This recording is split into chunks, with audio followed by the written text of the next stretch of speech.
Esto ya está grabando. ¿Puedes hacer el chat? Perfecto. Buenos días, Carolina. Hola, Mírame, José. mírame a mí, que ya estabas mirando a la cámara y tal. Aquí estamos nuevamente por tercera vez. Tercera vez. 3 películas, 3 entrevistas. Yo siempre empiezo las entrevistas preguntando por qué haces cine. Pero yo en la primera entrevista ya te lo pregunté. En la segunda entrevista tenía que haber hecho lo que voy a hacer ahora. Pero claro, como yo conozco a Pachi, que por cierto luego te preguntaré qué tal está Pachi, yo te empecé preguntando cómo conociste a Pachi. Sí. Entonces, retomando la primera entrevista, quiero enseñarte lo que me contestaste cuando te pregunté por qué hacer cine, ¿vale? Voy a buscarla, es un segundo. Qué bonito. Sí, esto lo he Y hecho. no me acuerdo absolutamente de nada. Claro, es que esto es lo bueno, que... Quizá ya- que dije, Ya sé, esto va a quedar nuevamente mira, registrado. aquí está. Es Ya un se lo he doble hecho a alguna peligro. directora y se ha sorprendido mucho. Estamos grabando. ¿Vale? Estamos en casa de Carolina. Esto es la... Con Carolina Astudillo. ¿Cómo estás, Carolina? ¿Vale? Esta es la casa aquella que tenías ahí Balmes. en Balmes. Gracias ¿Vale? a ti por dedicarnos tu tiempo. Tú miras lo Yo que siempre me empiezo las contestaste. entrevistas con la misma pregunta. Y es, ¿por qué haces cine? A ver, es una pregunta bastante difícil porque yo creo que no hay una causa así por la que yo diga empecé a hacer cine por esto, ¿no? Te puedo decir que de pequeña era cinéfila. Mi mamá es la causante de eso porque me llevaba al cine muchísimo. Y me empecé a enganchar con el poder contar historias, ¿no? Y también cómo contar esas historias. En un principio escribía y cuando tenía aproximadamente como 17 años me di cuenta que me gustaba el cine y que me encantaría estudiarlo. Pero en esa época en Chile veníamos saliendo de la dictadura, habían pocas escuelas de cine, no era una carrera todavía Ya está, yo que creo. se impartiera en muchos sitios, entonces lo más parecido que había... ¿Esto también va a formar parte de la entrevista? Esto también forma parte de la Ah, entrevista. genial. Y tú viendo el vídeo y tal. Entonces, si yo te volviera a preguntar por qué hacer cine, ¿me dirías lo mismo o podrías decir otra cosa? Quizá agregaría otra cosa que la he descubierto con el paso del tiempo y que a lo mejor puede sonar como un cliché, pero es la verdad profunda y absoluta en mi caso, y es que es una especie de pasión, de algo que me mueve. Es decir, incluso en los momentos malos, yo me aferro a esto de contar historias, a los proyectos que tengo, y esto siempre me ayuda, me da vida. Entonces, en la entrevista te conté cuál era la causa, ¿no? Y es cierto, la causa que me interesara por el cine fue mi madre. El hecho de que ella me llevara al cine, el hecho de que me hablara de ciertos directores, digo directores porque eran hombres, Ahí, ya. pero bueno, me hizo interesarme. Entonces, yo de niña iba muchísimo al cine para lo que era en esos años, ¿no? Ahora, claro, es mucho más fácil ir al cine. Veíamos también películas en casa. Y bueno, y ahí surge, ¿no? Esta idea, ¿no? de poder y de querer contar historias, ¿no? En ese momento escribía siendo muy pequeña. Lo empecé a hacer ya de manera como más seria a los 17 años, pero de pequeñita yo también escribía historias. Entonces siempre está esta idea, ¿no? De querer contar. Pero lo que he sumado hoy, ¿no? Es que se ha convertido con el tiempo en lo que me mueve en la vida. O sea, muchísimo, muchísimo, muchísimo. O sea, siempre estoy cada minuto del día pensando en estas historias o en los proyectos. O sea, es inevitable, quizá está mal que lo diga porque no desconecto nunca, y es un problema que tengo, pero también me mueve, o sea, me da vidilla, como dicen aquí. Entonces es algo que lo tengo, o sea, yo creo que voy a morir haciendo esto, espero que pueda tener la salud para seguir filmando hasta los 80 años, si es que logro vivir hasta esa edad o más, ¿no? Pero sí es la vida para mí, 100%. Claro, si es la vida no se puede desconectar de la vida. No se puede, no, es que voy a Chile de vacaciones y filmo. Voy a cualquier lugar y siempre estoy pensando en imágenes, en proyectos, en historias, en las mujeres que protagonizan esas historias, en cómo contar nuevas cosas, ¿no? Siempre está ahí. Entonces, ya es parte de mi vida. Entonces ya ni siquiera lo separo. Por eso, ¿por qué comenzaste a hacer cine? ¿Cuándo comenzaste? ¿Por qué? Bueno, por esas causas, ¿no? Pero ahora porque es una necesidad. Esa es mi respuesta. Es una necesidad que no se va a acabar nunca. Espero. Creo que de todas las respuestas que me han dado del por qué hacer cine, esta es muy de dentro, ¿eh?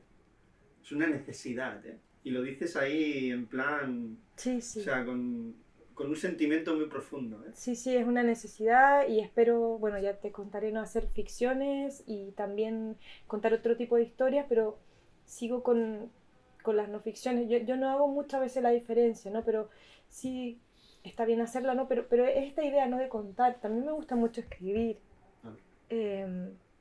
Espero algún día publicar un libro. Es esta necesidad, por eso que no... Un libro de por qué haces cine, ¿no? No, un libro de cuentos. Ah, vale. Nada Un que libro ver. de cuentos, no, nada que ver.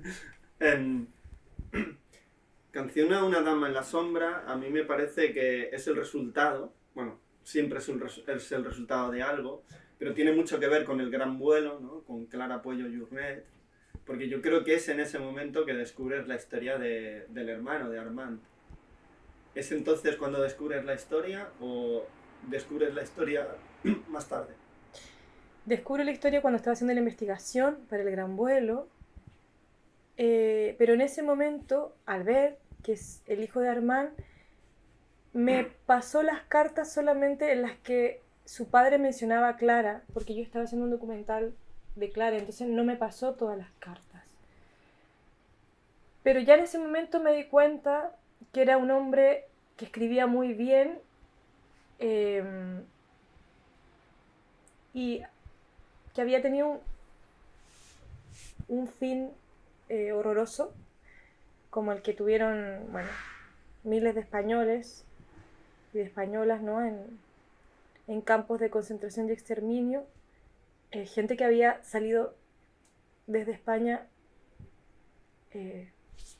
huyendo, ¿no? Del fascismo y que tuvo esta mala suerte, ¿no? De terminar en campos. Entonces ya pensé que ahí había una historia, pero no era el momento. Ya, tú estabas con Clara. Estaba con Clara, después llegó Ainhoa, llegaron otros proyectos, y cuando estaba embarazada, no sé por qué razón, empecé a leer las cartas de Armand. Fui a... Es curioso porque Clara y Ainhoa no fueron madres, pero Soledad sí. Ah, mira, no había pensado nunca en esto, pero... Y no es que ahora me ha venido, porque empiezas a leer las cartas cuando tú estás embarazada, y es cuando me ha venido. Puede ser. Y es curioso, ¿eh? Lo que es la vida. Eso, lo que hablabas de esa necesidad vital.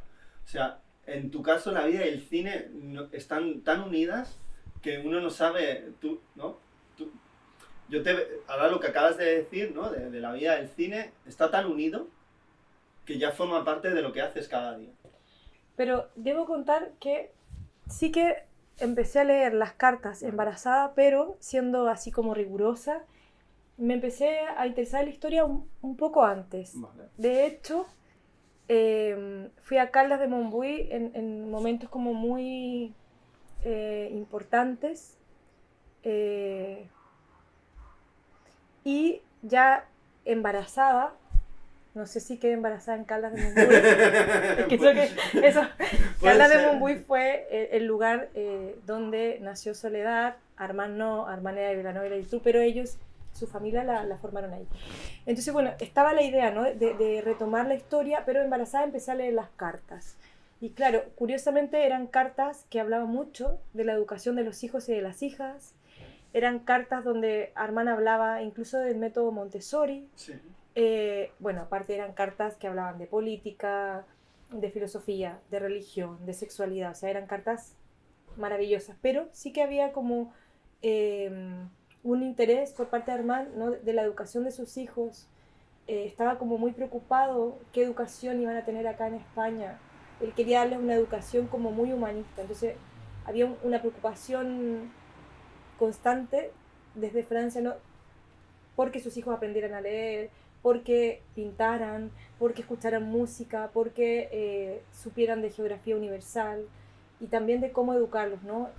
En una de sus cartas le habla a Soledad del método Montessori y del amor que se le debe dar a niños y a niñas. Entonces estaba esto, ¿no? Entonces me pareció como muy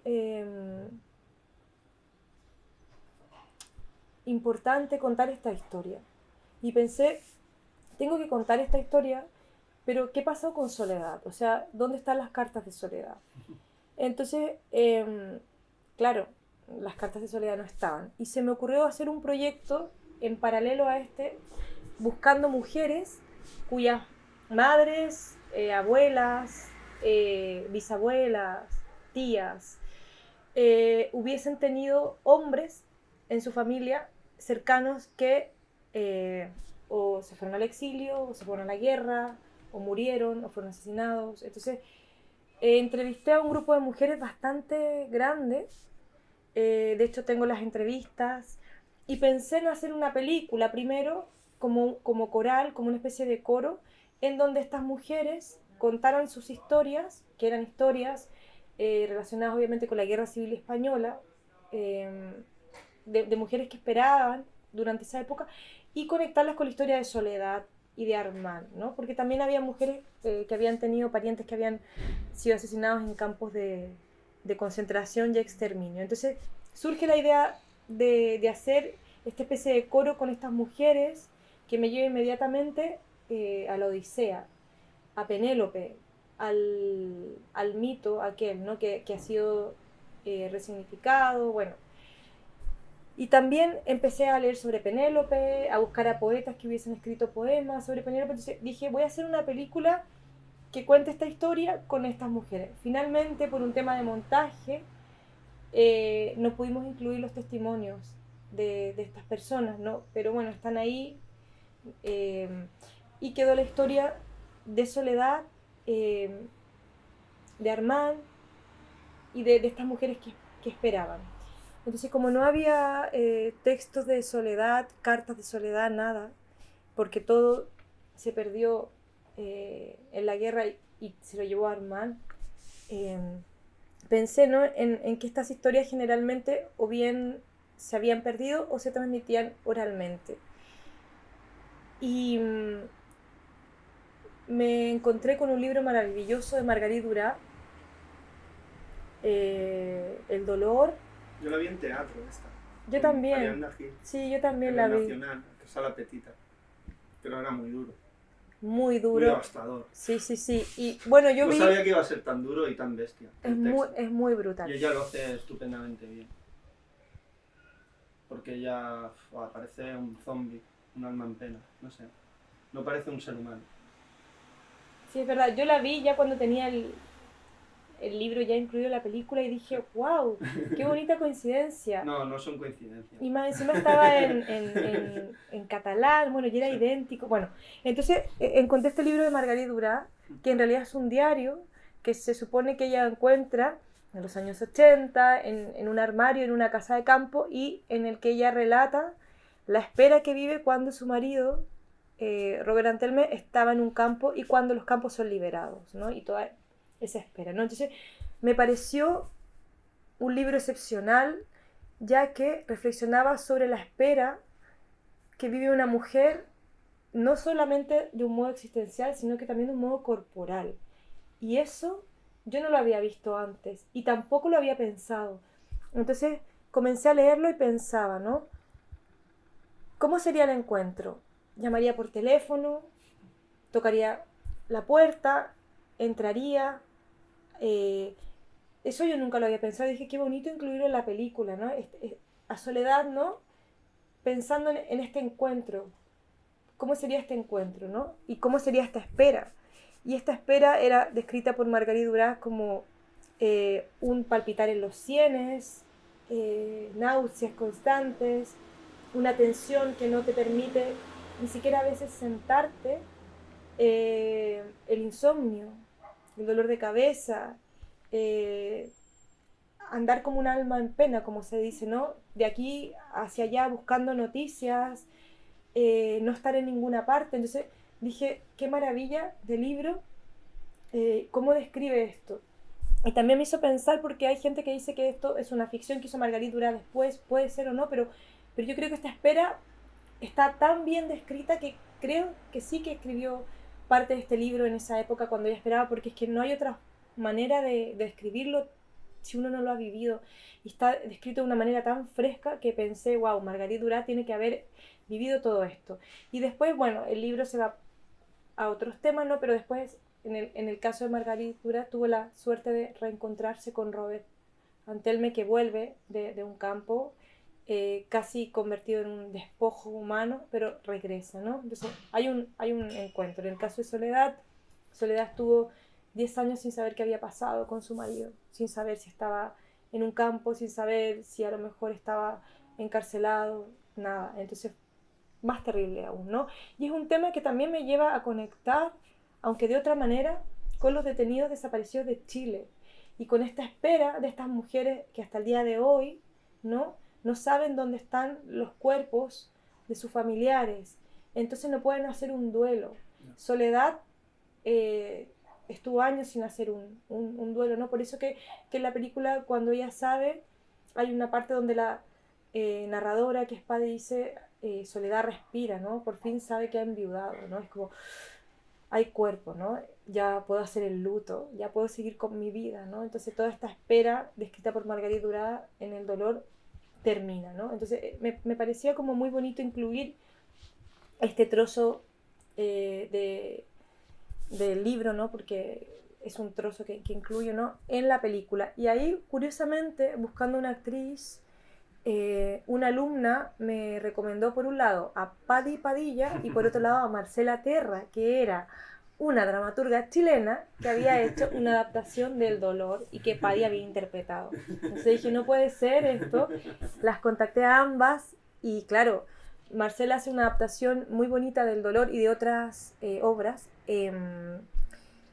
Y me gustó incluir, por un lado, el fragmento del Dolor de Marguerite Duras leído, ¿no? Porque los que han visto mis películas ya saben que siempre incluyo personas leyendo porque me encanta. Seguirá sucediendo.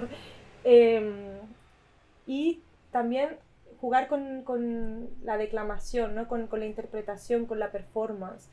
Entonces Padi, que es muy buena actriz, ya tenía en su cuerpo, ¿no? Estos fragmentos y ya los tenía. Entonces hicimos 4 fragmentos, 5, pero finalmente quedaron menos por un tema de montaje de esta adaptación que hizo Marcela Terra del Dolor de Duras, y hay otras escenas, como dije, ¿no? que son leídas por Pairse. Creo que también quería yo entrar en la ficción, ¿ya? Porque estoy ya preparando mi primera ficción, entonces de alguna manera quería dirigir actores, actrices y me encanta y me gusta mucho. Y también, bueno, lo que no dije que es muy importante es que las cartas, las 28 cartas que Armand Puello le manda a Soledad Tartera desde que se va a la guerra hasta que está en el último Stalag son leídas por Alicia. Y Alicia, bueno, interpreta a Soledad de alguna manera desde esta época, ¿no? Y va leyendo las cartas en distintos lugares de Caldas de Montbui, que era donde ellos habitaban. Es lo que te venía diciendo, de que siempre todo es el resultado de algo. Y es curioso que dices tú en mi próxima ficción, porque yo veo muchísima ficción en tus películas. De hecho, creo que el material siempre es documental, real, pero tú construyes ficciones. porque tienes tanto material y a través del montaje del trabajo sonoro, que es impresionante, y sobre todo en canción es más impresionante el trabajo sonoro. A partir de ahí sí que construyes una ficción. Construyes esa ficción y podrías haber construido otra completamente diferente. Por eso siempre, yo cuando el tema de documento ficción, no sé, o sea, tú puedes sacar la información de real, de inventada, pero siempre inventada, siempre a partir de una realidad, pero lo que construyes para mí siempre será una ficción. Sí, totalmente, yo estoy de acuerdo contigo. Lo que pasa es que uno hace la sí, diferencia ficción, no ficción, en clase. Existe esa diferencia y tal, y está muy bien conocerla y tal. Pero por ejemplo, el Super 8, lo que te decía del gran vuelo, ¿no? En el gran vuelo todo era material encontrado, found footage, vale, bien. Y además de procedencias completamente diversas que nada tienen que ver con la historia que quieres contar, pero en tu historia parecen filmadas por ti, esas imágenes. En Ainhoa vuelves a encontrar un material, ¿no? Y construyes una ficción, pero ahí ya introduces el Super 8 filmado por ti. O sea, una ficción de Super 8 filmado por ti, en el que apareces tú. Y creo que en Canción a una dama en la sombra, ahí convergen todo. Converge el material encontrado, que ya ese dispositivo funcionaba en el gran vuelo, imágenes que nada tienen que ver con lo que estás contando, pero en tu película, no sé por qué, se obra el milagro y parecen hechas para tu película esas imágenes. Para mí, ¿qué ocurría en el gran vuelo? El milagro es el montaje. El milagro es el montaje. También elegir las imágenes. Y sobre todo a partir de ahí, de esa idea que tú tienes de las clases sociales, ¿no? Y de la imagen, de cómo se filma a una mujer y de la posición social de la mujer entonces. Que no solo es eso, ahí hay varias lecturas en todas esas imágenes que vas eligiendo. Pero ahora filmas otra vez en Super 8 a Paddy, a Alicia. ¿Por qué filmas en Super 8? ¿Qué tiene el Super 8 para ti? Y le introduces un espacio sonoro al Super 8. Sí. ¿Qué tiene el Super 8 que tanto te gusta? Es porque un vicio, hace Super poco 8. en lo del CCCB, en Sinfonías de una ciudad, también has filmado un Super 8. Sí, y en La ¿Qué tiene el muchedumbre Super 8? Porque el Super 8 aparecerá siempre tiene aún más trabajo. Sí. A ver, Y claro, tú estás filmando en Super 8, pero esto no lo estás viendo, ¿no? No lo estoy viendo. En Ainhoa yo no soy esa, quise probar con el Super 8 también porque iba a usar películas en su mayoría en Super 8, aunque Ainhoa filmaba en vídeo, entonces quise experimentar con el Super 8, era como un experimento. Y me gustó muchísimo. Me gustó, por un lado, trabajar con un material que es como mucho más tangible, ¿no? O sea, coger una película, insertarla, ¿no? No saber bien Es más cine, ¿no? cómo van a salir las imágenes, porque es una incertidumbre, o sea, tú no lo sabes hasta que el material está revelado. Y también tienes que controlar, creo más, porque no tienes todo el tiempo para repetir, ¿no? Porque tienes 2 minutos 40 o 3 minutos 20 para filmar con una bobina de Super 8, entonces, claro, estuvo mucho más controlado. Y después ya, cuando revelas y ves el material, la textura que te da, ¿no? Es que es precioso, o sea, es un vicio. Un amigo me lo dijo una vez, en Chile es un vicio, o sea, filmas con Super 8 y no quieres dejar de hacerlo y quieres ir con 16 y subir a 35, pero claro, eso son palabras mayores y es muy caro. Entonces me encanta, entonces pensé que quería hacer canción entera en Super 8 y en 16 porque están los dos formatos. Y bueno, y ahí encontré a Américo, que es también un descubrimiento muy azaroso, y Américo para mí ha sido un gran compañero de trabajo, ¿no? Porque ya nos conocemos mucho y filmamos así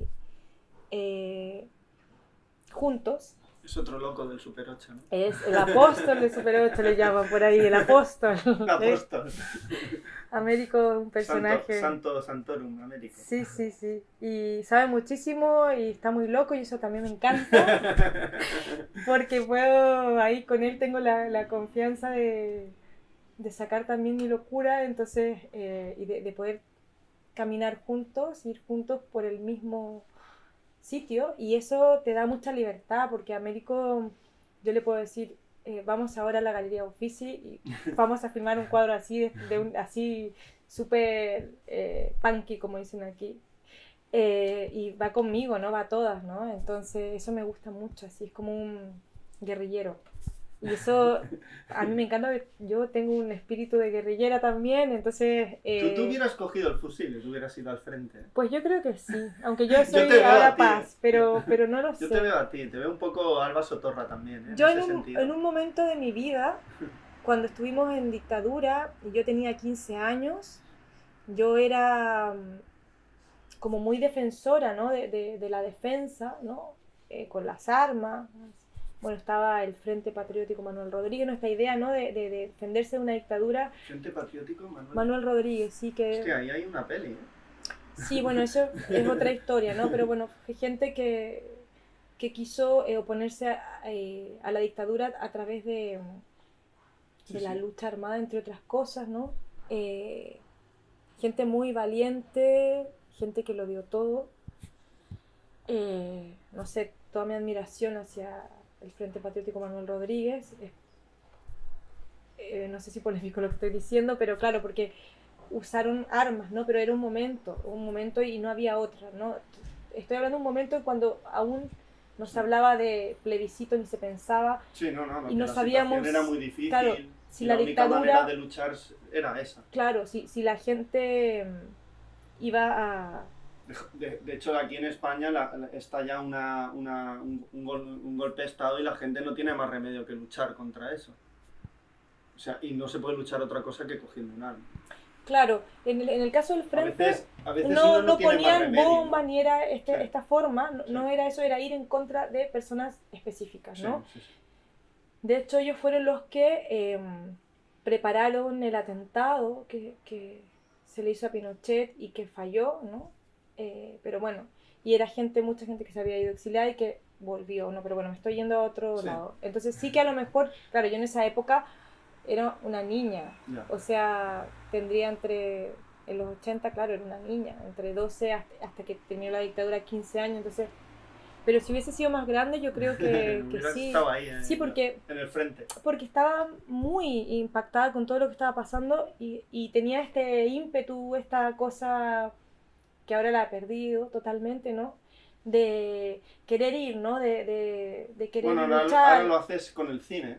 Se puede decir que sí, pero era una cosa así como Porque tu muy... cine tiene una... Bueno, puedes volver a hacer. Vale, estamos hablando de esto, de tal. Una de las partes para ti, por ejemplo, hay una cosa que en tu cine ya empieza a verse mucho, es la complicidad que tienen tus colaboradores. O sea, hay una complicidad enorme con gente con la que repites luego, ¿no? Ha habido descubrimientos como el de Américo, ¿no? Pero luego hay gente como Ana Faz, Alejandra Molina, que por cierto pasó por esta cámara, porque me contaron que se iba a Estados Unidos a trabajar y dije, Alejandra, tenemos que hacer la entrevista. Muy bien, me parece. Bueno, además súper interesante todo lo que dice y además habla con esa voz tan delicada, ¿no? Como que parece como que si le diese igual, ¿no? Es como, no sé cómo explicarlo. Porque Ana Faz, vale, que es una pieza súper importante en tu cine, porque una de las partes de tu cine, como hay muchas texturas, fondos, formas diferentes, formatos, o sea, hay todo un mosaico, un puzzle imposible, ¿no? De todos los sitios donde sacas literatura, cine, no sé, teatro, no sé, hay muchas cosas, ¿vale? Espacios, tiempos, no sé. Todo ese puzzle, tú llegas ahí a la sala de montaje y tú tienes mucha idea de por dónde va a continuar la película, o con Ana ahí hay una invocación y tal, y hay como algo mágico, ¿no? en ese tipo de montaje, porque todo ese puzzle y todo ese mosaico imposible que tienes en la cabeza acaba generando vida y acaba generando la película que estás buscando. Sí. ¿Qué tiene Ana o qué tienes tú o cómo funcionáis las dos? Ana amiga, compañera también de viaje, podría decirlo, porque claro, ella ha estado conmigo desde el gran vuelo y espero que siga estando conmigo en todos los largos que haga. Em, Tenemos una visión del montaje muy parecida. De hecho, hacemos clases juntas en algunos sitios. Entonces, claro, encontrar a alguien que tenga una visión cercana a la tuya, que vea el montaje de la misma manera y que tenga una intuición y un talento tan grande como el que tiene Ana, no es fácil. Y por lo mismo es algo muy bonito. Entonces, generalmente lo que hago es hacer una especie de ensamble, un esqueleto, y lo trabajo con un ayudante de montaje, y con ese esqueleto después me reúno con Ana, Ana lo ve y me dice, mira, esto aquí, esto acá, bueno, y nada, y tiene un talento y una intuición muy grande y es muy asertiva, entonces hacemos algunos cambios, me dice, mira, creo que por aquí no funciona, aquí sí funciona, claro, y está bien porque yo ya tengo como una estructura, yo ya tengo una idea en mi cabeza, yo no llego a la sala de montaje con el material filmado y le digo, toma, no, yo incluso cuando filmo ya estoy pensando en montaje, siempre. Entonces, tengo estas ideas, tengo este esqueleto y Ana lo va acomodando, ¿no? Y vamos trabajando juntas y nos reunimos generalmente todos los días, vamos trabajando juntas, a veces yo me voy y ella continúa, ¿no? Y lo vamos viendo, ¿no? Pero siempre es un trabajo de a dos y eso me encanta, me gusta mucho estar ahí con ella y también he aprendido mucho de su forma de trabajo, entonces ha sido muy bonito, la verdad, encontrarla. No sé si te he preguntado esto, pero ¿cómo se produjo este encuentro? ¿Alguien te habló de ella? Sí, fue Gloria Vilches. En un Gloria momento yo estaba trabajando con El Gran Vuelo, la primera parte lo montó Georgia Panagou, que es una montadora griega, y Georgia decide marcharse a París, entonces me quedo así con la película A medio hacer, ¿no? a medias y estaba desesperada en realidad. Y le pregunté a Gloria Vilches y Gloria me dice, Ana Faf, aparte que le encanta trabajar con material de archivo y seguro que se van a llevar muy bien. Entonces le mandé el corte a Ana, o lo que tenía, ni siquiera era un corte aún, eran escenas. Y a Ana le gustó y bueno, y nos reunimos y empezamos a trabajar y eso fue en 2014. O sea, que a Gloria cada año le haces un regalo, ¿no? Sí. Porque si tú tuvieras que describir qué es lo que tiene Ana, por qué tiene esa clarividencia a la hora de ver imágenes, bueno, de ver imágenes y sobre a partir de las imágenes ir creando una narrativa, ¿no? Porque en el fondo el montaje es eso, y creando una narrativa, una historia, y sobre todo la historia que quieres contar. Lo has dicho muy bien, es una clarividencia y eso es un don divino, yo creo, ¿no? Pero bueno, es mucho trabajo, en cosas muy diferentes ella. Es mucho trabajo, también es haber visto mucho cine, pero también tener una intuición, ¿no? Y hay también, aparte de todo el trabajo, también un don, ¿no? Una intuición, algo, ¿no? Que eso no sé cómo se obtiene. Una clarividencia, ¿no? De poder decir, mira, yo creo que deberíamos ir por aquí y vamos por ahí y es el camino acertado. A veces puede que no lo sea, pero generalmente lo ha sido en mi caso. Entonces, yo trabajo muy a gusto con Ana y con Alejandra también.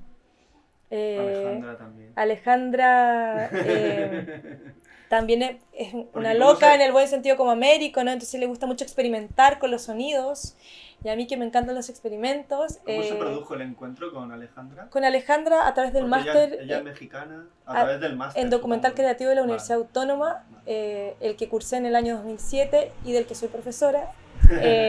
Bueno, y Ale trabajaba ahí, bueno, sigue trabajando ahí, ¿no? Entonces nos hicimos amigas y también empezamos a trabajar en El Gran Vuelo y me encantó la forma de trabajar de Ale, ¿no? Esta idea de no trabajar con los sonidos como si fuesen sonidos directo, sino que experimentar, ¿no? Que de alguna manera el sonido rompa con la imagen y que se note que es un sonido que está ahí puesto y que no es el sonido del viento tal cual como debería ser en ese momento, sino que se note que hay una construcción, ¿no? Y ahí también está la ficción en mis Totalmente. películas, en el diseño sonoro, De hecho, ¿no? ahora que Porque estás diciendo esto, en Canción a una dama hay una mujer caminando y los pasos están desincronizados totalmente. aposta. Y eso te da otro rollo. Claro, claro, claro. Y O el aparece... tren, cuando llega a Mauthausen, Sí. no está sincronizado. No, pero está hecho es así, otro ¿eh? rollo, es otro Claro, rollo. claro, porque no queremos emular la realidad con el sonido. Funciona como otra narrativa. Exactamente, como otra narrativa. De hecho, en esa escena de los pasos, que es la carta en la que Armand le dice a su mujer que si quiere estar con otro Sí. hombre, lo esté, porque ella es joven, ¿no? Es una carta hermosa, muy adelantada. Salen estos tacones y salen dos mujeres tarareando una canción que somos Alejandra y yo. Se nos ocurrió cuando estábamos montando la escena, tarareamos algo, ¿no?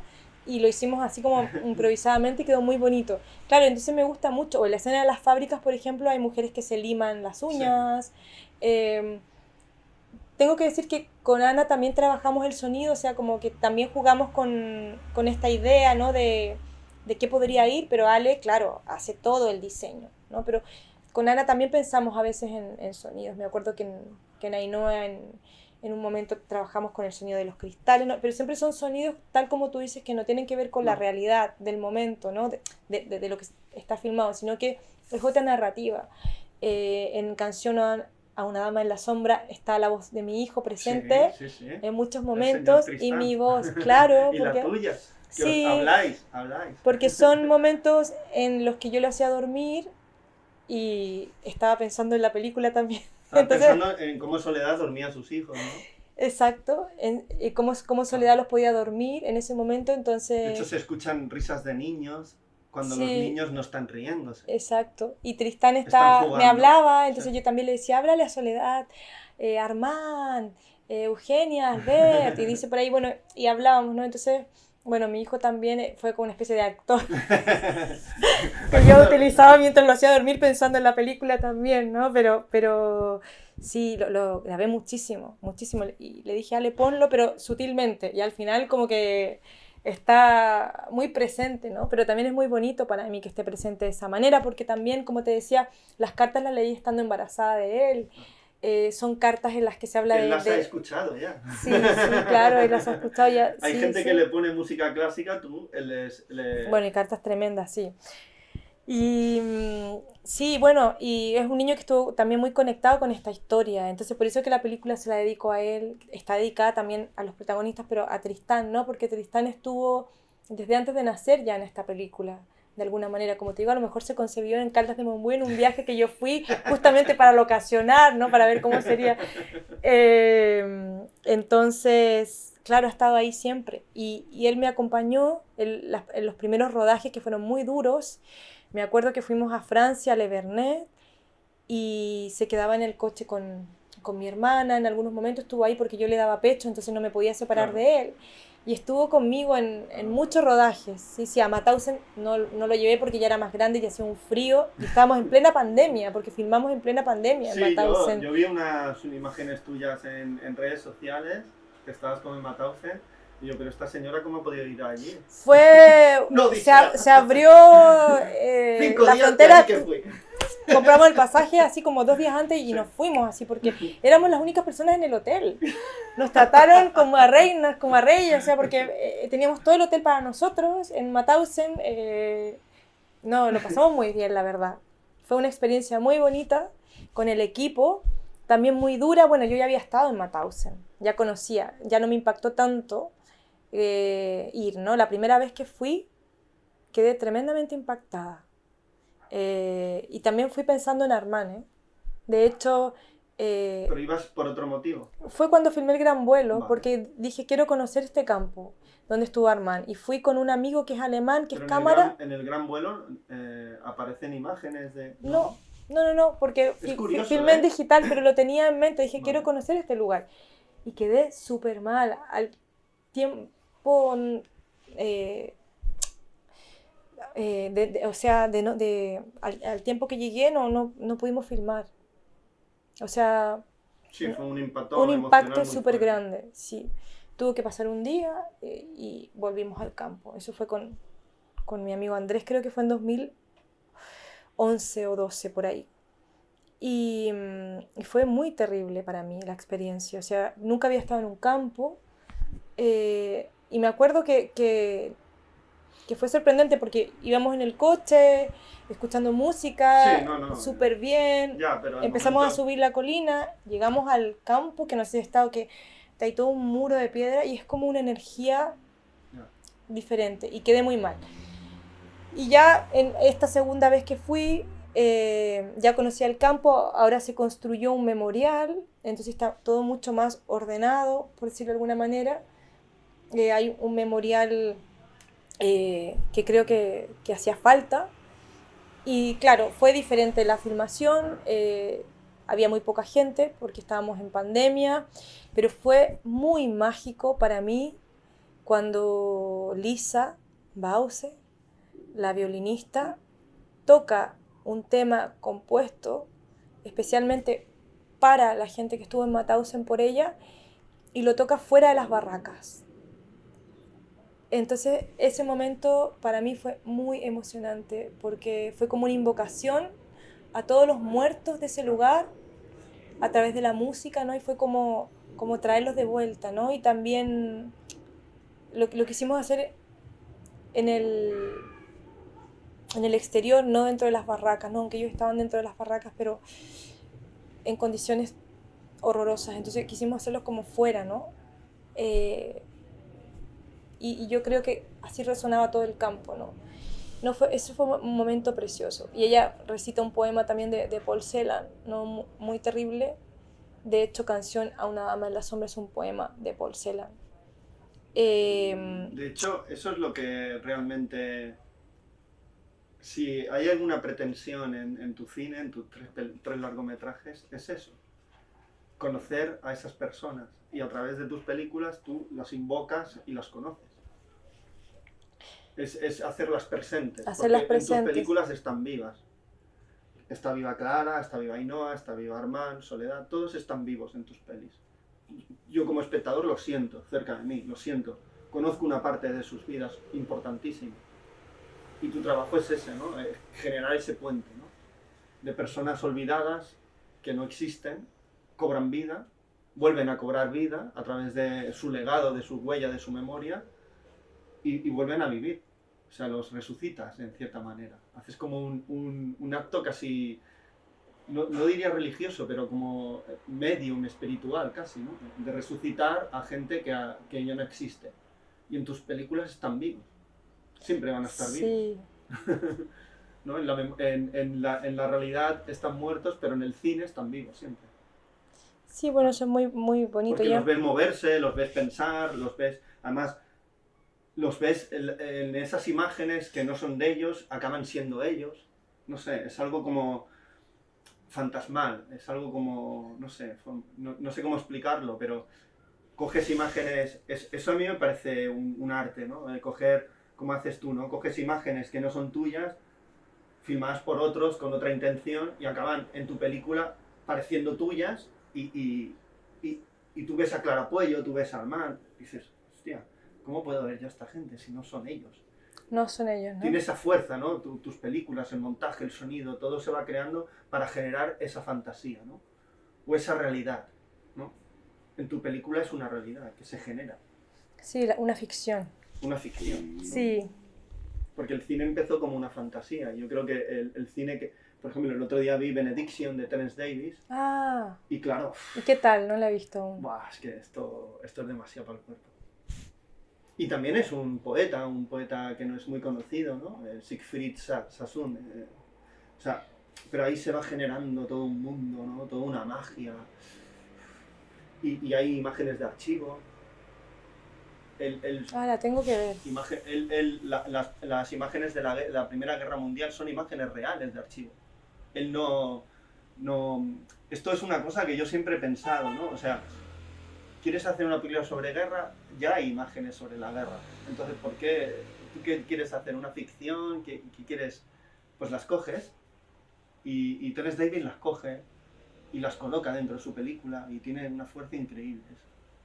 Y además son imágenes a veces en blanco y negro, muy borrosas y tal, pero se genera esa magia, ¿no? Que es lo que pasa en tu cine, ¿no? Generar una magia a partir de lo que filmas, de lo que han filmado, ¿no? Todo ese mundillo. Porque cuando ves tú que funciona, cuando estáis en montaje con Ana, con Ale, ¿cuándo ves que funciona una secuencia, algo que has imaginado? ¿Cuándo funciona? ¿Cuándo Pues- dices, ya está, esto es lo que buscaba? ¿O no es eso? ¿Es más una cosa como más No, diferente? sí que hay un ya Sí. está, sí, Vale. porque hay pruebas, Vale. hay momentos en que decimos esto no funciona. Vale. O sea, hay algo aquí que Vale. hace que no funcione y en un momento, Pero no es más sé, emocional más que racional, ¿no? Diría. O Sí. es de las dos partes un poco. yo creo que trabajamos mucho el montaje con Ana en base a las sensaciones Vale. también que te da una cierta escena. O Ah, sea, porque el cine tiene mucho de eso. ¿qué sensación que nos está dando? Entonces, es una cosa, por eso te digo, muy intuitiva, porque ¿cómo mides una sensación? Ya. O sea, con una es como, aquí hay una sensación de orfandad, por ejemplo. Entonces, estas imágenes que pueden ser de cosas diversas, o sea, no tienen por qué relacionarse con la orfandad, están montadas de una manera y te dan esta sensación, sí. Tú intuyes que se sigue por aquí, sí. Y ya está, ¿no? No es una... Pero no es una cosa así como que esté como pensada, son pruebas hasta que realmente consigues lo que quieres, ¿no? Igualmente, debo decir que no siempre uno está satisfecha, ¿no? Y dice, Eso te iba a mira, preguntar no, ahora. no, claro. Hay momentos en que pienso, debería haber filmado más aquí, o a lo mejor un plano así de Paddy hubiese servido en este momento y no lo hice. Pero bueno, trabajamos con lo que tenemos, igual digamos esa sensación, a la emoción que queremos transmitir y ya con eso estamos bien. De hecho, O sea, tus 3 películas cada vez han ido aumentando la duración. sí, la porque- próxima durará 4 horas. ¿Eso es porque hay más que contar o necesitas más que contar? Pues que a mí me cuesta muchísimo cortar y Vale. en todo el sentido, cuando escribo también, o sea, es un problema que tengo. O sea, como sintetizar, ¿no? Ya. Sí, no, yo espero que la próxima película dure menos. Porque claro, Canción a una dama en la sombra son 2 horas de película. Sí. No tienes la sensación de que son 2 horas, ¿eh? ¿Tú crees que no? Yo no la tuve. No la tuve el día del CCCB, que andaba algo cansado ese día. Creo que hice demasiadas cosas ese día para ver una película de Carolina Estudillo Muñoz, ¿eh? Porque yo creo que para ver tu cine tienes que ir muy relajado, muy descansado, porque hay muchas Sí. líneas, muchos Muchas fondos, capas. muchas formas, muchas capas, muchas texturas, muchas cosas. Entonces requiere concentración. Yo creo que ayer, cuando la volví a ver, tenía esa concentración y la disfruté más. Porque ya sabía cómo terminaba, pero quería saber cómo llegabas a eso, ¿no? Cómo vas construyendo para llegar a eso, ¿no? En la mezcla esa, ¿no? De lo que filmas y de lo que han filmado, ¿no? Ujú. Que al final uno acaba perdiéndose. Sí, uno se pierde. También eso es bonito para mí, que uno se Bueno, pierda, ¿no? el color te va situando, porque el Super 8 está en color, lo otro es en blanco y negro, pero hay un momento que ya pierdes el sentido, no sabes lo que has filmado tú y lo Y que lo se ha que filmado. se ha filmado. Pero hay un momento en Mauthausen que filmamos en blanco y negro. Sí. Nosotros, sí. Con 16 milímetros, sí. No, y lo de Mauthausen para mí es muy, muy difícil y creo que la mayoría de gente se equivoca al filmar un campo de exterminio, un lugar de memoria donde han fallecido tantas personas, donde se han asesinado a tantas personas. Y tú lo filmas con mucho respeto. Sí, es un tema que Porque a mí no- me interesa mucho y que lo trabajo en un seminario, En ¿no? Noche y Niebla, También. ¿no? Lo filmaban muy bien en Noche y Niebla. ¿Cómo Porque- representar sí. eso, no? También siempre son los mismos planos de alambradas, Sí, de sí. como los lugares comunes, pero claro, es que es difícil también. También. Y cómo a veces no hacerlo estético, pero también Y el juego ese de las postales es maravilloso, ¿eh? sí, porque era un tema también que me interesaba mucho, que es el tema de la tarjeta postal del lugar. O sea, Mauthausen es precioso, Ya. es un pueblo bellísimo. Y es un pueblo que de alguna manera fue cambiando a lo largo de la historia. Entonces iba mirando las postales, ¿no? Y las postales de 1900 eran totalmente diferentes a las postales de 1970. Claro, porque después Mauthausen se convierte en un lugar, ¿no? Con una connotación muy negativa, ¿no? Donde estuvo un campo de concentración y exterminio y en el que sus pobladores sabían perfectamente lo que estaba ocurriendo. Entonces también era una cosa que la película hubiese durado más, ¿no? Yo quería hablar de esta gente, ¿no? Porque me dieron algunos testimonios de mujeres que sabían, por ejemplo, que ahí asesinaban a personas, que se casaban en el campo y que estaban súper contentas, ¿no? De que los alemanes hubiesen llegado, ¿no? Al pueblo, porque había como más prosperidad. Entonces, claro, era gente que de alguna manera fue cómplice, ¿no? Entonces, toda esta gente, ¿no? Sabía, y también era un tema que me interesaba reflexionar, ¿no? O sea, ¿qué se puede hacer? ¿No? A lo mejor no se puede hacer nada, vives ahí, ¿qué vas a hacer? Nada, te quedas ahí y están los alemanes y obviamente que no puedes decir. Pero hubo gente que ayudó también. Entonces, bueno... Me estoy acordando del el general de la Rovere de Rossellini, que habla sobre el colaboracionismo, sí. Y es una peli muy intensa y muy compleja. Creo que es muy difícil. Pues sí. Puedes hacer... El primer sitio donde lo presentas la peli fue el Festival de Málaga, ¿puede ser? Sí. ¿Y qué tal? Porque tú allí en Málaga eres medio malagueña ya, ¿no? Ya Casi. soy medio malagueña. Sí. No, fue impresionante para mí porque es una película larga. Yo pensé que quizá la gente no iba a conectar tanto. ¿Y por qué lo creías esto? Porque es una película que son lecturas de cartas, tiene mucho texto, ¿no? Entonces, bueno... Ahí habría una tensión brutal, ¿eh? Porque ahí Carolina estaría, ¿no? Sí, yo estaba muy nerviosa, la sala estaba llena y aplaudieron muchísimo. Y yo realmente no me esperaba un recibimiento así. O sea, aplaudió mucho. ¿Crees que la gente no iba a conectar tanto? Yo creí que la gente a lo mejor no iba a conectar tanto por esta duración. Aburrir, que ¿no? sí, sí. Iba... Y fue muy grande y muy largo el aplauso. O sea... Es que habla, aparte de la memoria, de los fantasmas que en todas tus películas hay, hablas de algo mucho más humano, que es el amor, la ausencia, la maternidad, los niños.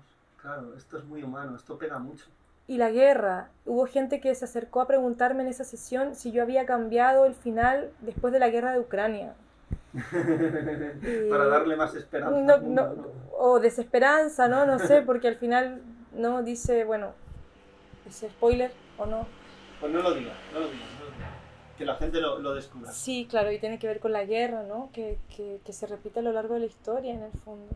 Sí, pero esto es uno de los males endémicos del ser humano. No tiene solución. No. Pues yo creo que a lo mejor sí. No. No lo sé. Yo creo que no. Es uno de los grandísimos defectos que tenemos los seres humanos. Tenemos una idea de imperialista todos y de egocentrismo todos los seres humanos, pero hay algunos que lo llevan muy arraigado esto. Y cuando tienen un poder se olvidan de la parte humana y se centran en esto, en el imperialismo que tienes, ¿no? En el querer mejorar las cosas y acabas cruzando líneas que no deberías cruzar, que ya no estás mejorando las cosas, estás machacando a otros, ¿no? Pero siempre lo ves por un bien supremo de que no se sabe qué, ¿no? Es uno de los defectos horribles del ser humano. Hay otros, hay virtudes, por supuesto. Porque creo que ahora hay menos guerras que antes, ¿no? Esto, en algo hemos evolucionado favorablemente. Pero yo creo que la guerra forma parte mucho de nuestra forma de ser.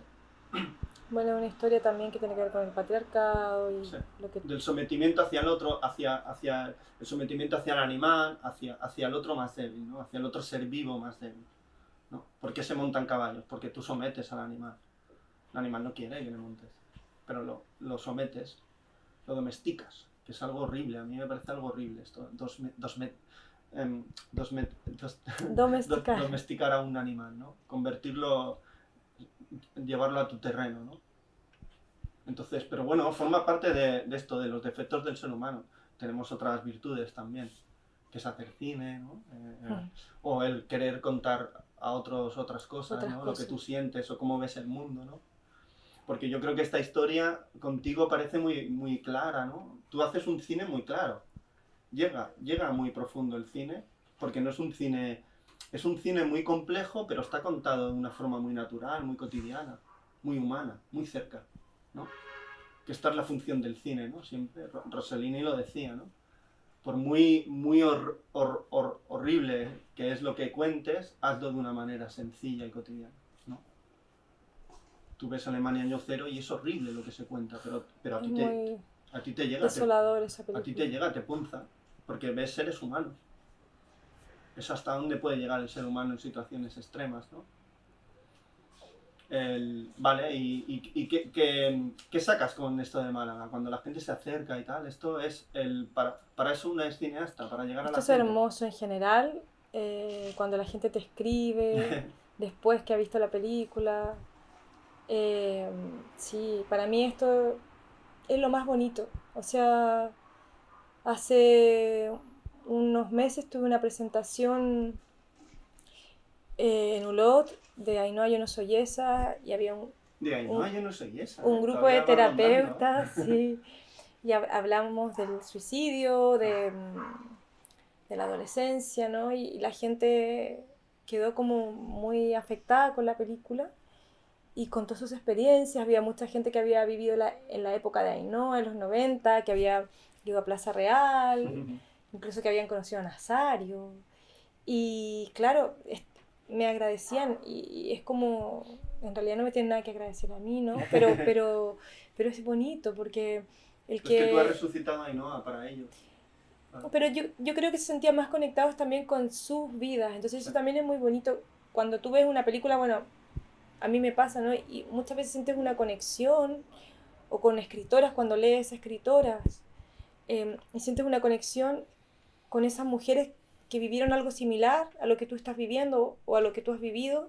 Yo creo que ahí haces un clic, ¿no? Y ahí empatizas, y en esa empatía yo creo que está la esencia del arte, ¿no? El hecho de crear algo que te puede llegar, algo que perdure y con lo que te puedes sentir identificada, ¿no? Eso a mí me pasa mucho con la literatura, sobre todo, y es muy bonito. Entonces, cuando a gente le pasa con mis películas y hay una empatía, yo creo que es el regalo más bello que me pueden dar. Sí, me estaba acordando ahora también una vez que una mujer se me acercó después de ver a Ainhoa y me contó que su hermano se había suicidado. Y me dijo, es la primera vez que utilizo la palabra suicidado porque no había podido usarla. Y me dijo, después de ver esta película he podido usarla. Claro, ¿y qué le dices tú a una persona? Un abrazo, ¿no? Claro, Un o sea, abrazo. un abrazo, exacto. Un abrazo, no se puede decir nada. Son momentos y son cosas que también te estimulan, ¿no? Y que le dan sentido a esta necesidad que Sí, te decía al volvemos a esa principio, ¿no? Esa necesidad que no se acaba porque necesidad, ¿no? Algo que necesitas, ¿no? Algo que te alimenta, ¿no? Y yo creo que es eso. Y por eso te digo que es tan importante para mí hacer cine y contar historias, y creo que es algo con lo que voy a morir si tengo la salud, ¿no? Y no sé si te he hecho esta pregunta, pero ¿cuándo sabes que ahí tienes una historia? Porque en esa necesidad cada día estarás barruntando ideas. No lo sé nunca y paso por ¿Qué momentos te empuja a seguir investigando, por ejemplo? porque soy muy obstinada. Vale. Soy una persona muy obcecada, muy obstinada. Y hay un momento que piensas, ya, esta es la historia. No, siempre dudo y pienso, a veces esto no le va a interesar a nadie. Vale. Y...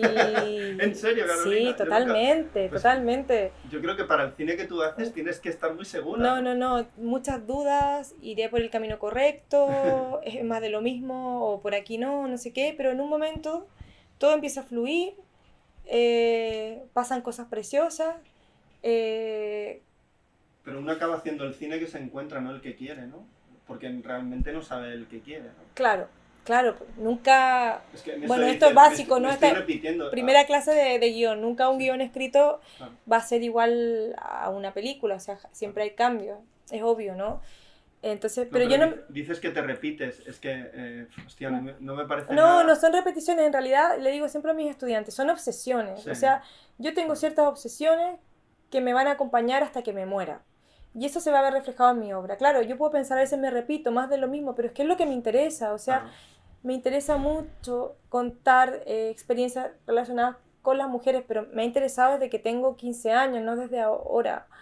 Eh, el tema de la guerra, la Segunda Guerra Mundial está ahí, no sé por qué, siempre en las historias termino hablando de la Segunda Guerra Mundial, Es que es de la dictadura, es un porque momento brutal en la historia de la humanidad. es el desgarro, ¿no? Pero No nos damos no podemos ser conscientes y no hace ni 100 años. claro, Es algo muy... O sea, murieron 50 millones de personas. Es que es muy grande. Y toda la devastación, tanto física, moral, psíquica, que causó en el mundo. y también O sea, es que por dónde se va también, es algo muy fuerte. claro, la sociedad, por dónde se va el arte, ¿no? Sí. La ciencia, todo. La dictadura. Yo nací en dictadura. Ya. Yo viví hasta la adolescencia en dictadura. Es un tema que lo llevo no solamente en la experiencia mental, sino que lo llevo en el cuerpo. Bueno, no sé si hacer diferencia, ¿no? Pero está ahí, ¿no? La sensación del miedo, de que vas en un bus y se suben los carabineros, que es la policía en Chile, ¿no? Y que hacen bajarse a gente, o el toque de queda. Ya. Eso no se te olvida nunca. Entonces no es que uno, me estoy contradiciendo, pero no es que uno se repita, sino que son temas que marcaron tu vida, Sí, son no, experiencias que marcaron y tu temas vida, que siempre van a estar ahí. y en tus temas que van a películas. estar ahí siempre. Porque O sea, a veces... es lo que te empuja a investigar o lo que te interesa. Totalmente. Y tú ves a algunos cineastas que siempre van a lo mismo, ¿no? A mí me gusta mucho Ritipan, por ejemplo, Sí. y el tema de la historia de Camboya, y específicamente de una parte de la historia de es Camboya, muy bruto. está ahí, ¿no? Y en todas sus Es que es un películas. tercio de la población que desaparece, entonces es muy bruto. Y él lo vive en primera persona, y claro, siempre es Camboya, siempre es su historia, ¿no? El desarraigo, el asesinato de millones de personas, toda esa oscuridad, ¿no? No, pero es como las películas de Ozu, todas son de padres e hijos, pero si es que es lo que a él le interesaba. Y además siempre hay matices, hay detalles, todas las películas se parecen y todas son diferentes. Claro, es cierto. Claro, no hay dos películas iguales ni dos películas diferentes. O sea, todas tienen sus cosas. Y él siempre hablaba de eso porque era lo que le empujaba. La relación de padres e hijos, el Japón occidental y el Japón tradicional. Es todo eso, está ahí todo. Está Hizo como 30, 40 pelis. Exacto. Claro, o sea, Hay gente que te puede decir, y me lo han dicho, ¿no? Tú sigues siendo fiel a ti misma. por supuesto. Y gente a la que encontrarás aprecio tu- mucho me lo ha dicho, y claro, lo tomo como un halago. También podría pensar, me están diciendo que hablo siempre de lo mismo. No, sigo siendo fiel a mí misma, y creo que lo voy a seguir siendo. Sí, en mis próximas películas. Claro, es que cambiarán las películas. Es que de las 3 películas que has hecho y las películas más cortas que yo he visto, ninguna se parece. Yo creo que se tienen- parecen. Todas tienen puntos en común, pero ninguna se parece, en serio. Porque, por ejemplo, este tema ahora con las estatuas, tanto en Canción a una dama en la sombra como la de Sinfonías en la ciudad, hay como una obsesión por las estatuas. Es que las estatuas me gustan Y además, mucho. Acabas Y por los cementerios también. el montaje acaba generando vida en esas estatuas. Parecen reales, Sí. personas reales parecen. Y todo eso lo genera el montaje. Y la manera hacia dónde miran, dónde están mirando. Porque las estatuas siempre miran hacia un lugar, ¿no? O no.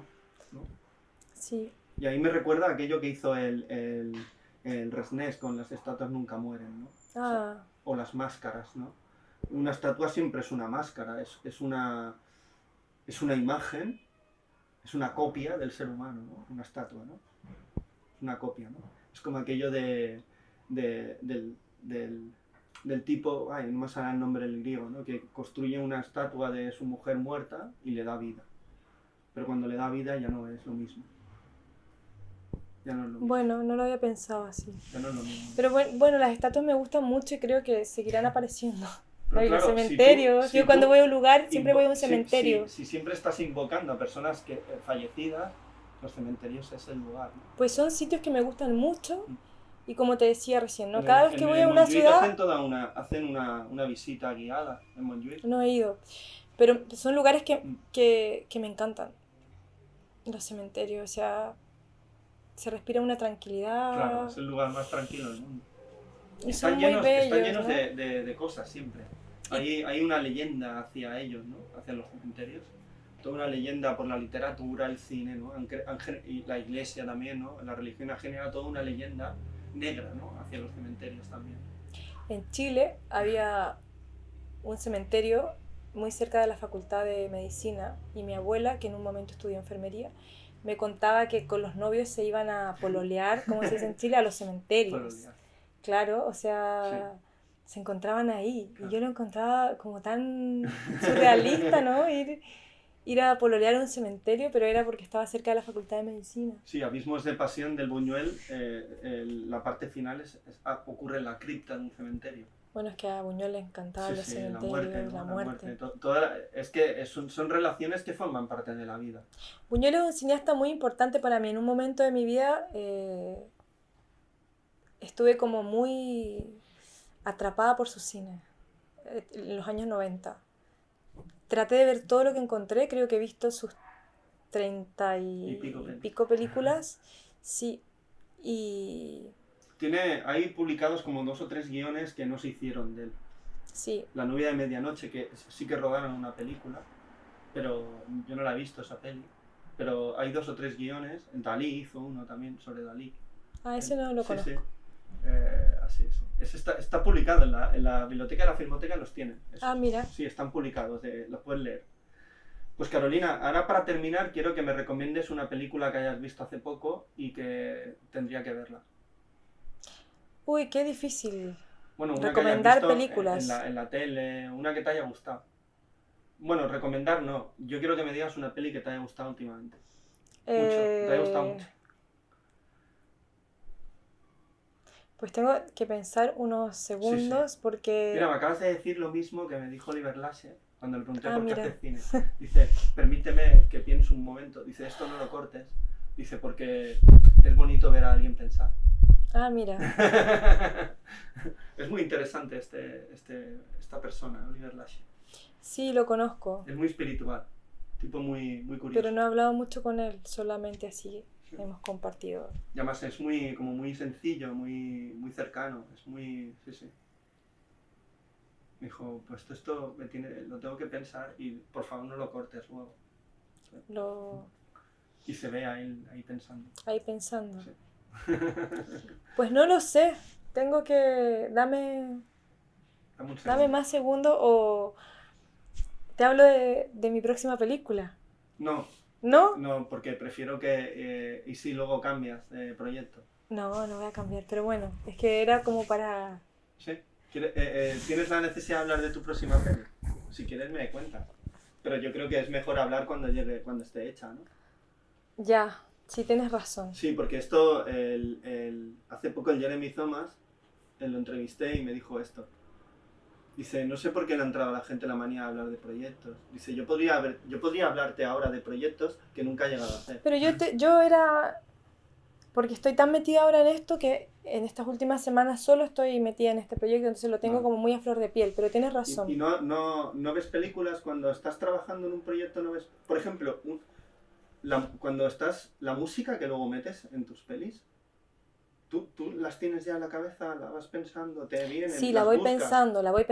De hecho, cuando trabajé con Lisa Bause para que compusiera, le dije, ella es violinista, entonces iba a componer con los violines, le di algunas referencias. O sea, quería una música que no fuese un violín triste, sino que fuese un violín rabioso.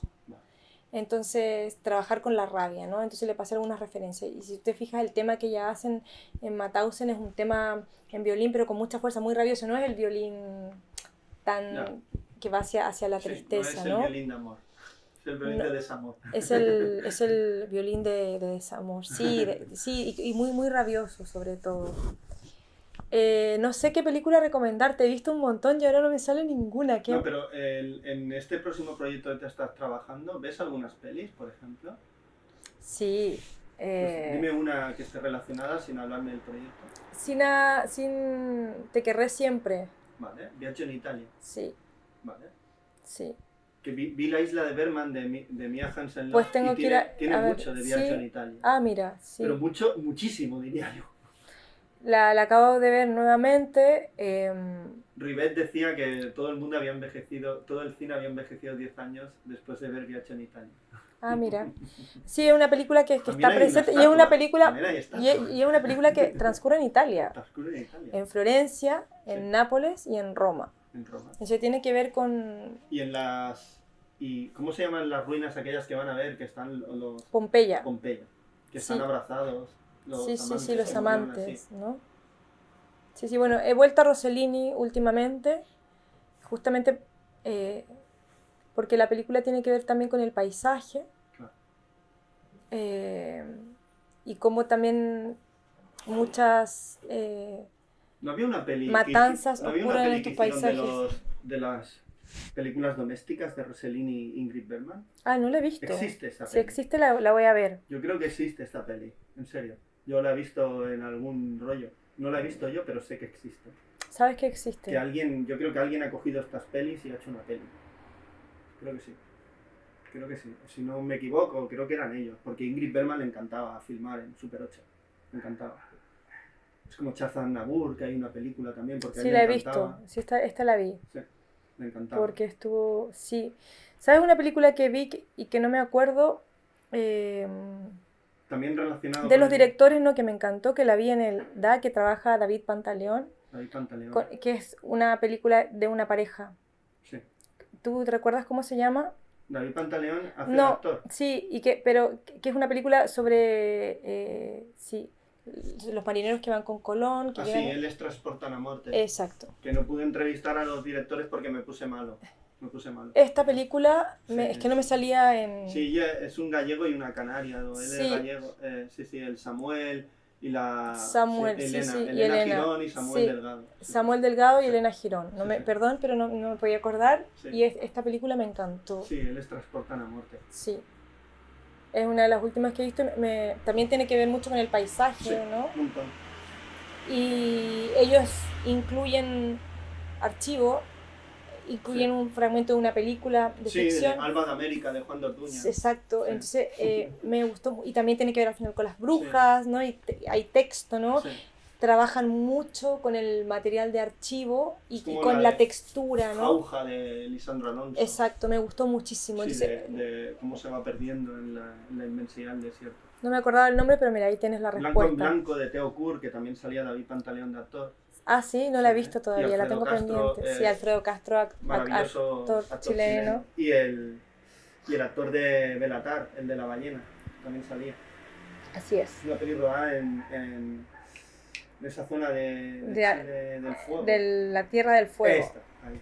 Pero es una peli de finales del 19, primeros del 20, que va sobre el colonialismo y él es un fotógrafo que le envían a hacer fotos sobre cuando matan a los indios, a hacer fotos. Es una peli sensacional. Sí, sí. Pues nada, Carolina, un placer hablar contigo. Pues, muchísimas gracias otra vez muchas por acogerme gracias. en tu maravillosa casa. Y Gracias nada, a ti. yo siempre digo hasta la próxima película. Hasta la próxima película que espero sea en 2 años como máximo. Claro, es que hay que tomarse su tiempo. Sí.